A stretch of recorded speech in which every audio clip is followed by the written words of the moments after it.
नमस्कार दोस्तों। ज़िंदगी में चीज़ों को सिंपल रखना कई बार सिंपल ही होता है। उसे कॉम्प्लेक्स करने की ज़रूरत नहीं है। एक क्वेश्चन बार बार उठकर आता है कि मैं सेविंग तो करूं, पर कितनी करूं? क्या सेविंग मेरे लिए उचित है, जिससे कम से कम मेरी ज़रूरतें बाद के समय में पूरी हो सकें? अब आप सोचेंगे कि बहुत कोई कॉम्प्लेक्स फार्मूला है, तो नहीं, बिल्कुल कॉम्प्लेक्स फार्मूला नहीं है।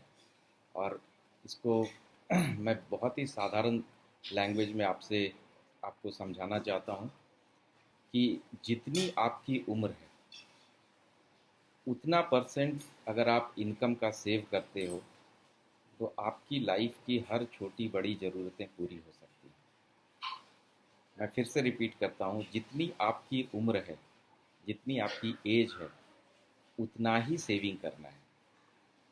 और वो काफ़ी है। वो कहीं भी सेव करें, बैंक में रखें, म्यूचुअल फंड में लगाएं, गोल्ड में लगाएं, कहीं भी लगाएं, बट सेव करना इम्पॉर्टेंट है। यहाँ इम्पॉर्टेंट ये है कि मैं सेव करूं।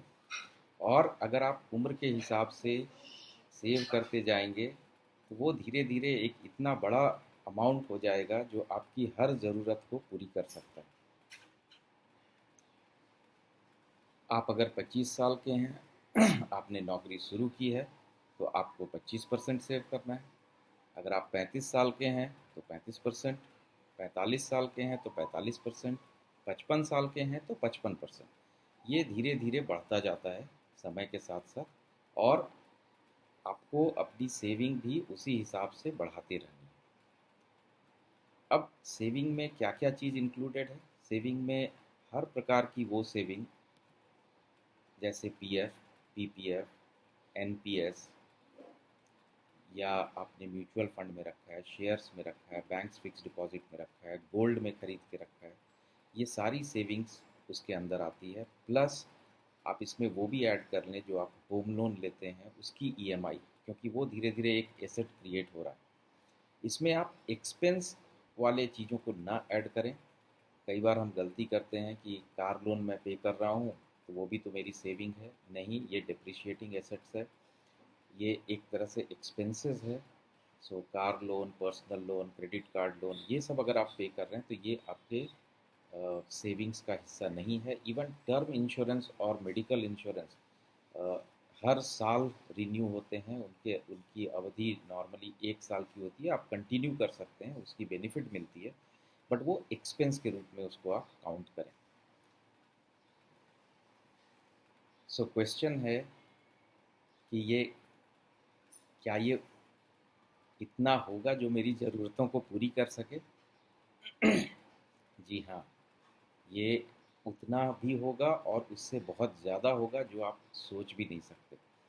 हम लोग डिले करते जाते हैं, सोचते हैं कि कल करेंगे, परसों करेंगे, और उसी में गाड़ी छूट जाती है। सो मैं आपको सिंपल सा एग्ज़ाम्पल देके बताता हूँ। अगर आप एज के हिसाब से देखेंगे तो अगर आपने 25 साल पे शुरू किया है और आप अगले 20 साल तक भी जमा करते हैं और सिर्फ 6% रिटर्न मिलता है, तो भी आपका आज के एनुअल इनकम का 8 गुना वैल्यू उस समय मिलेगा। 25वें साल में 6% पर 11 गुना मिलेगा। अगर आप 8% के हिसाब से सोचें तो ये 25 साल में 15 गुना हो जाएगा। अगर मुझे 10% का रिटर्न मिल रहा है, सपोज मैंने इक्विटी में लगाया हुआ है और एक्सपेक्टेड रिटर्न के हिसाब से मेरी इन्वेस्टमेंट्स चल रही है, तो 30 साल में आप 30 गुना, आज के इनकम के 30 गुना आपको रिटर्न मिलता है। सो ये कैलकुलेशन अगर आप देखें और आप अपने लिए अपना खुद का कैलकुलेशन कर करके देख सकते हैं, आप पाएंगे कि आपकी जितनी एज है उतनी भी अगर आप सेव करते हैं हर महीने आपके इनकम से, तो ये एक बहुत बड़ी रकम हो जाती है जिस समय आप छोड़ना चाहें।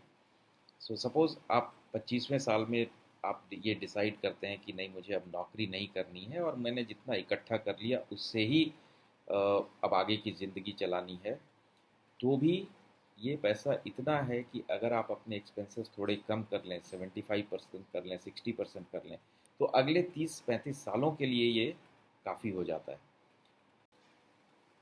इसमें एक बात मैं और जोड़ दूं कि ये कैलकुलेशन आपके नॉर्मल खर्चे को हटाने के बाद है। इसमें आप अपने किड्स के एजुकेशन, उनकी वेडिंग, अपने हाउसिंग लोन का डाउन पेमेंट, ये सारी चीज़ें आप कैलकुलेट कर लेंगे, उसको माइनस कर देंगे तो भी ये एक सफिशिएंट अमाउंट होता है। जैसा कि मैंने कहा, सिंपल चीज़ों को सिंपल रखना ही बेहतर है। उसे फॉलो करना इजी होता है, समझना इजी हो जाता है, एग्जीक्यूशन करना इजी हो जाता है, और आपको वो कॉन्स्टेंटली आपके दिमाग में रिमाइंड कराता रहता है। तो मैंने बहुत ही सिंपल वे में इसे आपके सामने रखा है। आप इसे जेपीज़ फार्मूला कह सकते हैं। जब आप कहीं यूज़ करें तो आप मुझे क्रेडिट भी दे सकते हैं। और सबसे इम्पॉर्टेंट है कि सेव करना है। सबसे इम्पॉर्टेंट है कि आपको सेविंग शुरू करनी है, और आप एक बार सेविंग के हैबिट में आ जाते हैं तो ये नंबर्स बहुत आसानी से अचीव किए जा सकते हैं।